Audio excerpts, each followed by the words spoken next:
आज भाजपा के राष्ट्रीय कार्यालय में उपस्थित हमारे संवाददाता सत्यवीर सिंह ने भाजपा के राष्ट्रीय अध्यक्ष लाल सिंह आर्य से मुलाकात कर ये जानना चाहा कि भाजपा ने दलित लोगों के लिए क्या कुछ किया।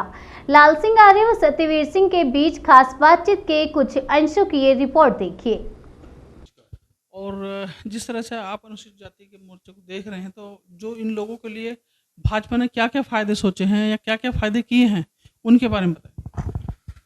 मुझे लगता है कि अनुसूचित जाति दलित वर्ग के हितों के लिए जितना काम भारतीय जनता पार्टी की नरेंद्र मोदी जी की सरकार ने और नरेंद्र मोदी जी ने किया है, और जहां पर राज्य सरकार है भारतीय जनता पार्टी की, वहां जितना किया है उतना कांग्रेस ने देश में 57 साल और राज्यों में वो 50-55 साल रहे तब नहीं किया है। जैसे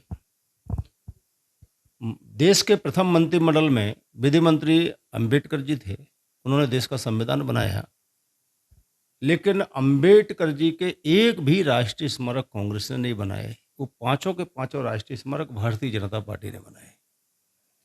नंबर 2, बाबा साहब का 1952 के चुनाव में और 1953 के उपचुनाव में हराने का पाप कांग्रेस ने किया, जबकि संविधान लिखने वाले और सामाजिक न्याय के लिए लड़ाई लड़ने वाले सकारात्मक ढंग से देश के विभाजन जिन्होंने स्वीकार नहीं किया, धारा 370 उन्होंने स्वीकार नहीं की, ऐसे महामानव को भारत का सम्मान भारत रत्न में मिलना चाहिए था, लेकिन कांग्रेस ने वो भी नहीं किया, बल्कि चुनाव और हराने का पाप किया उन्होंने।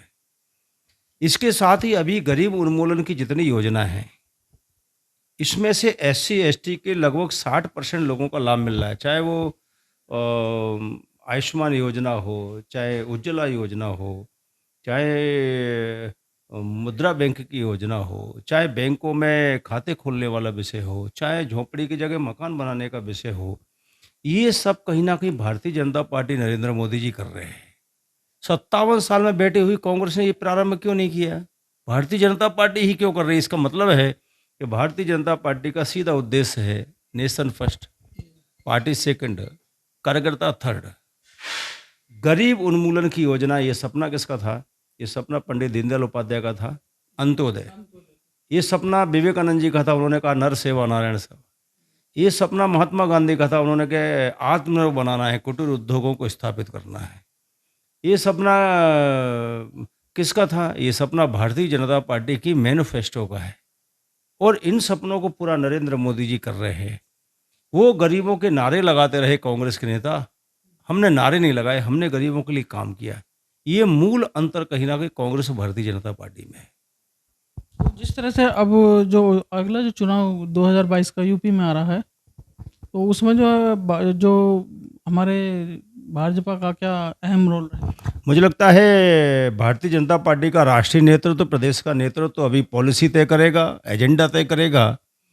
लेकिन एक एजेंडा साफ है कि उत्तर प्रदेश में जिस प्रकार से आम शांतप्रिय आदमी के साथ सपा की सरकार के समय जो गुंडागर्दी होती थी, जो लूट होती थी, जो भ्रष्टाचार होता था, जो घोटाला होता था, उस पर कहीं ना कहीं योगी जी ने रोक लगा दी है।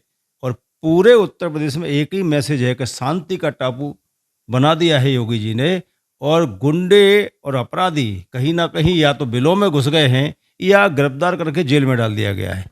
विकास की दृष्टि से योगी जी ने एक नहीं कई मापदंड तय कर दिए हैं, और इसलिए पार्टी का जो भी एजेंडा चुनाव में रहता है वो विकास रहता है, गरीब कल्याण रहता है, किसान का सम्मान रहता है, महिलाओं की सुरक्षा रहती है। आने वाले